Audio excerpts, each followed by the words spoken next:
what do you think are the bigger mistakes or the biggest mistake that your couples that are coming to you are making, like when it comes to the planning aspect? The biggest mistakes I think that couples make, and I made it myself, so I can look back in hindsight and sort of pinpoint it, is when you're starting out on the process, not knowing what the most important things are to you. What are the priorities? And to put your money there first. And a lot of people, I think brides in particular, you have these ideas in your mind about how the day's going to go, you know, but the moment, you get engaged, you're like, oh, my dress is going to be like this, the girls are going to wear this color. But, where's the biggest bang for your buck going to be? And I think people want to think about what's the most important thing. Like the favors are great, and don't get me wrong, like I love the cakes and the flowers and all those things, the linens. It's rich, it's beautiful, it's an experience, and I think everyone should invest as much as they can where they can. But when you have a limited budget, I think that people need to look at where they're going to have the most impact. And there's a couple of places I would say people should spend their money the most. And I would say it's definitely, I always say, put your money where your memories are. So that's photography and videography, because really that's the only tangible thing you have when it's all over. That's Hmm. all you have are your memories and your pictures, and that's it. Yeah. After that, you want to think about memories for your guests, meaning, are they going to have a good time? Because, think of the last wedding that you've been to. What was what were you hoping for? People really want to participate in the wedding on some level. They're there to celebrate with you. And if you don't give them the opportunity by creating some sort of, whether it's sort of participation during dinner or speeches, at the very least, they want to dance and party with you. That's why you're having a party. So Yeah. let people celebrate with you. And I think people kind of really, they downplay the importance of a really good DJ or an entertainment or musician of some sort, because they don't think, they think, oh, it's just music. Yeah. It's just music. That is like everything. That's the party. So that Yeah. was a tangent, but No, yeah, I just wish that people would invest. And again, I didn't realize that either. You think it matters, all the little details, but those details fall away. If you try to think back to the last one you were at, and what was the bridesmaid carrying?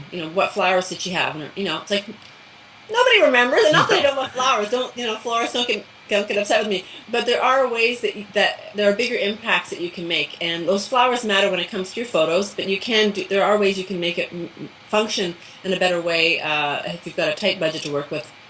And there are other ways that have bigger impacts that people really remember. And, oh my God, that was the best party. It Yeah. isn't the best party because of the flowers, or the favors, or the centerpieces. It's the best party because everyone participated and had a great time. Yeah, that's true. And I, okay, I want to make on the record, I didn't pay Jennifer anything to say No, that as the it's true. entertainer It's true. guy. And I remember we went to that conference together. I think it was back in, I don't know, November. And remember Diane Valentine, she's a wedding designer from the Yeah. States, really famous, incredibly inspiring speaker. And one of the things she said that stuck with me was, a great party doesn't just happen, right? Yes. And I was like, preach it, sister, because like, that's what I say to my clients all the time. Like, okay, you want everyone on the dance floor making it happen. Well, there's logistical things that need to happen to do that. If you've got a DJ that kind of just sits in the corner and like clicks on his laptop, Yeah. unless he's like a wizard with song selection, and it might not be as awesome as you think. Yeah. And the inverse of that, if you have somebody that's really engaging, knows how to work a mic, knows how to work a room, a live band that just interacts, right? Not just staring at their guitars all night. Um, it can make a dramatic difference, and it can create that party that, Yeah. people go, holy crap, that was a party, as opposed And, to we left at 11 and it was a nice time with some cool yeah, flowers. that's a And really expensive dinner party.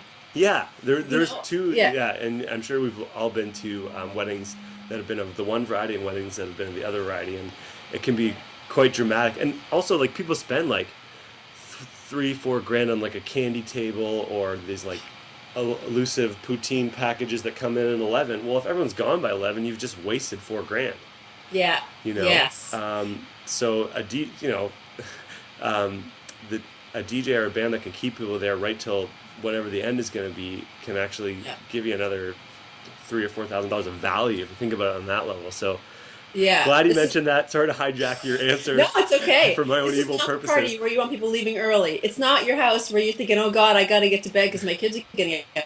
This is the time you're going to party, and you're going to party hard, and it's going to be a one-time event. Yeah. And it's not the time to have people leaving. On the opposite spectrum, it's really hard to hide a bad entertainment package. You can't hide a bad DJ.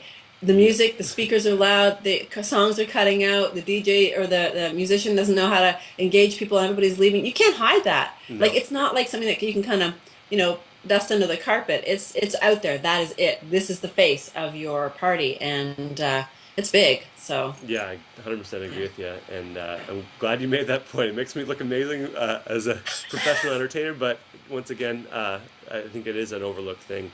Yeah. And even just the way a lot of people hire this stuff, they'll get the dress, they'll get the venue, which is important, obviously, and then blah blah blah, and the flower, and then all of a sudden, at the very, like, how they invest their time is sometimes as important as their actual monetary investment. Yeah. To interview your DJ, if your DJ or your band doesn't do a consultation, take the time to sit down with them, and learn what it is they do, and hopefully it'll fit what you want, right? Right, and that's a really good point, actually. The interview it's actually an interview. You are actually looking to hire someone, and you need to find, is this a good fit, not just price-wise and package and lighting kit, but, Yep. Is it the right personality? Because you're going to be, these are the people that are going to be entertaining your entire event. So do they have the right mix? If you're kind of a shy person, you may not love this guy, but you might think, yeah, I really need that because I'm kind of a little bit, I like to hold back a bit, and I need someone to take the pressure off because I don't want everyone looking at me, because there are a lot of couples that don't want to be in the limelight, which is funny because it's really, your wedding is all about sort of being in the spotlight for the day, and if you don't do well with that, you need to figure out a way to manage those emotions and the feelings those days. So, Yeah. yeah.